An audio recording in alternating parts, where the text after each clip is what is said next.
की बात है, एक गोपी ने अपने घर का दूध ऐसा उबाला है, ऐसा उसे सिद्ध किया है कि दूध उबालते उबालते आधा हो गया है। अधोटा बोलते हैं, अधोटा दूध हो गया है, गाढ़ा हो गया दूध। और उस दूध में उस गोपी ने मिश्री मिलाई है, केसर मिलाया है, और फिर उस दूध को फेंटा है अच्छे से। दूध सिद्ध करने के बाद वह दूध एक मटकी में डाला है। दिव्य सुगंध चारों ओर उस मटकी के उस दुग्ध से निकल रही है। और उस मटकी को गोपी ने अपने घर के भीतर बिल्कुल बीच में एक रस्सी से ऊपर बांध दिया, छींके से, और बांधकर उस रस्सी से एक रस्सी और बांध दी, और उस रस्सी में एक घंटी बांध दी। और ये करके मन ही मन प्रार्थना करी है कन्हैया से, हे नंद नंदन, हे प्रभु, आज आप कृपा करो, मेरे घर पर भोग लगाने के लिए आओ। उस गोपी की हृदय की पुकार सुनकर भगवान अपने कुछ सखाओं को साथ में लेकर गए। श्री दामा, मधुमंगल, तोक कृष्ण आदि सबको लेकर के गए। जैसे ही उस गोपी के घर के पास पहुंचे, घर के भीतर प्रवेश किया, और भगवान ने देखा एक दिव्य सुगंध पूरी कमरे में, उस दुग्ध की सुगंध बह रही है, और रस्सी से वह छींके से टंगा हुआ है दूध की वह मटकी, और उस पर एक रस्सी लगी हुई है, उस रस्सी में एक घंटी लगी है। समझ गए, ये हमको पकड़ने की युक्ति गोपी ने करी है। एक दो सखा नीचे खड़े रहे, उन सखाओं के ऊपर एक दो सखा और खड़े रहे, उनके ऊपर स्वयं भगवान खड़े रहे, और खड़े होकर के जैसे मटकी के पास गए, मटकी के पास घंटी है। मैंने जैसी मटकी पर हाथ लगाया, रस्सी हिलेगी, घंटी हिलेगी, इधर यहाँ की घंटी हिली, और गोपियों को पता चलेगा, और गोपी भीतर हमें पकड़ने के लिए आएंगी। गोपियों की युक्ति समझ गए। इसीलिए भगवान ने उस घंटी से कहा, तुम कौन हो? घंटी ने हाथ जोड़कर कहा, महाराज मैं तो आपकी सेविका हूं। आप अब ये मत सोचिएगा कि वो घंटी तो जड़ है और भगवान ने उनसे कैसे कहा। नहीं, भगवान की सेवा में, भगवान की लीला में जो भी कुछ है, यहाँ सब चिन्हमय है। भगवान के वस्त्र भी चिन्हमय है, भगवान की लीला का सर्व साधन चिन्हमय है। भगवान ने घंटी से कहा, अरे घंटी बताओ तुम कौन हो? कहा, महाराज मैं तो आपकी सेविका हूं, आपकी दासी हूं। अच्छा, तो फिर मैं जैसे कहूंगा वैसे करेगी?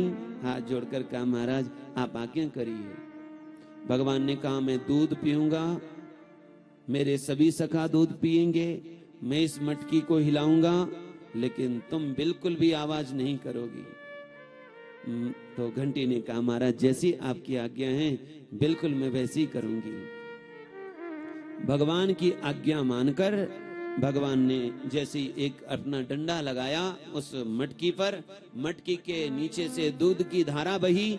धारा जैसे नीचे बही, भगवान के मुख में धारा बही निकली। कुछ भगवान के मुख में जा रहा है, कुछ बाहर जा रहा है, कुछ धारा नीचे जा रही है, भगवान के सखा ले रहे हैं। अब घंटी ने देखा कि एक तो भगवान दूध का भोग लगा रहे हैं, साथ में वो मटकी हिल रही है, तो कभी मटकी की वह दूध की धारा सिर पर लग रही है, और सिर से नीचे तक दूध ही दूध फैल गया है। भगवान दूध पा भी रहे हैं और दूध का अभिषेक भी हो रहा है, भोग भी लग रहा है और अभिषेक भी हो रहा है। ऐसी झांकी पहली बार उस घंटी ने देखी। वो तो निहाल हो गई, भूल गई कि मैंने कौन सा वचन दिया था, भूल गई। और इतनी निहाल हो गई, भूल गई, वह घंटी बजने लगी। इधर घंटी बजी और उधर गोपियां द्वार पर आ गई। जैसे ही गोपियों को द्वार पर देखा है, भगवान के सखा डर गए। कन्हैया आज तो पकड़ में आ गए। भगवान ने धीरे से कहा, धैर्य रखो, जैसे मैं कहूं वैसे ही करना। जैसे दूध की धारा तो बह ही रही थी, भगवान ने दूध अपने मुख में भर लिया। अब पूरे मुख में दूध भरा है, जैसे हनुमान जी की। सब सखाओं ने अपने मुख में दूध भर लिया, और दूध भर के जैसे सामने गोपियां खड़ी है, इनको पकड़ने के लिए, भगवान और उनके सखाओं को पकड़ने के लिए। तो भरी गंडूक इस लीला का चिंतन सूरदास जी कर रहे हैं। भरी गंडूक छिरक देने ननी, भरी गंडूक छिरक देने ननी, छिरक देने ननी।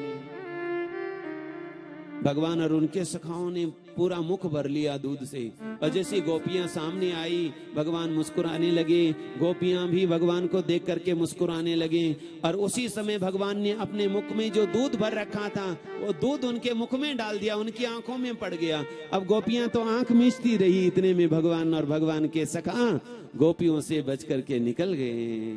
भरी गंडूक छिरक देने ननी, गिरिधर भागी चले, हाँ गिरिधर भागी चले, गिरिधर भागी चले, गिरिधर भागी चले। भरी गंडूक छिरक देने ननी, भरी गंडूक छिरक देने ननी, गिरिधर भागी चले, गिरिधर भागी चले। आज हरि पाए होनी के, आज हरि पाए होनी के,